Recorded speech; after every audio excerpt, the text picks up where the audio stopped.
Another insanity of the Kremlin, Russian Foreign Minister Sergei Lavrov has decided not just to prove to the world once again that Russians are murderers, rapists and liars. He went even further. In an interview with Italian media, Lavrov compared Ukrainian President Volodymyr Zelensky to Hitler. Но то, что аргумент он выдвигает, какая может быть у нас нацификация, когда я еврей, я, если правильно помню, боюсь ошибиться, но, по-моему, у Гитлера тоже была еврейская кровь.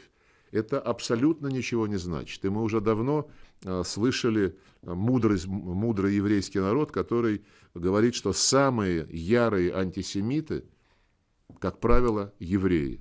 Не без урода, в семье не без урода, как у нас говорят. Where exactly Lavrov heard this from the Jewish people, he never explained. Apparently, he decided to recall the memoirs of Hans Frank, one of Hitler's proxies. The assumption that the world's main Nazi father allegedly had Jewish roots belongs to him. However, no one has found any documentary evidence of this. Lavrov's cave statement shocked the whole civilized world. One of the first to react was Israeli Prime Minister Naftali Bennett. He stated that Lavrov's words were untrue and that their message was wrong, and the purpose of such a deliverance of the Russian foreign minister is to accuse the Jews of the worst crimes against humanity. Meanwhile, Israeli Foreign Minister Yair Lapid called this statement a terrible historical mistake. Foreign Minister Lavrov's remarks are unforgivable and outrageous statement as well as terrible historical error.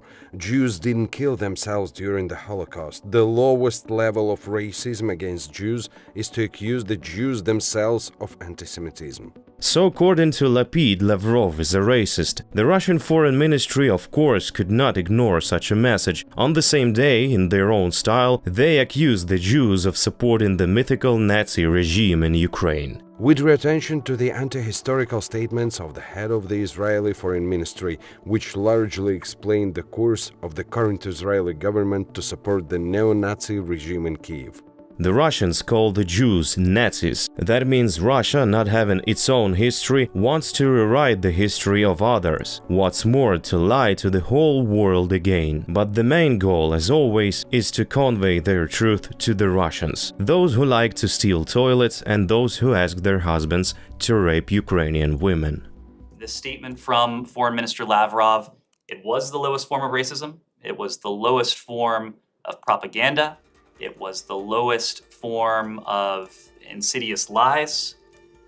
And I think with it and other, not only statements, but conduct from the Kremlin, its top officials, its personnel, including its personnel in Ukraine, the Kremlin is consistently proving that there is no floor when it comes to just how low they can stoop. Leading Israeli media have already called this embroilment a turning point in relations between Israel and Russia. The Jerusalem Post writes that now the country will not be able to maintain neutrality during Russia's war against Ukraine. The Haaretz newspaper wrote that Lavrov's grotesque remarks about Hitler, in a desperate attempt to justify Russian aggression, ignite anti-Semitism in the world. But anti-Semitic statements alone were not enough. A Hamas delegation arrived in Russia for talks. Israel, the United States, Canada and Japan consider it as a terrorist organization. According to media reports, Hamas representatives spoke with Sergei Lavrov. Indeed, who else but the one who has now become one of the world's most important anti-Semites. Putin personally undertook to save his henchman. He has already apologized to Naftali Bennett for his foreign minister, and Bennett allegedly accepted the apology. That is, the Kremlin is shaking hands with Hamas with one hand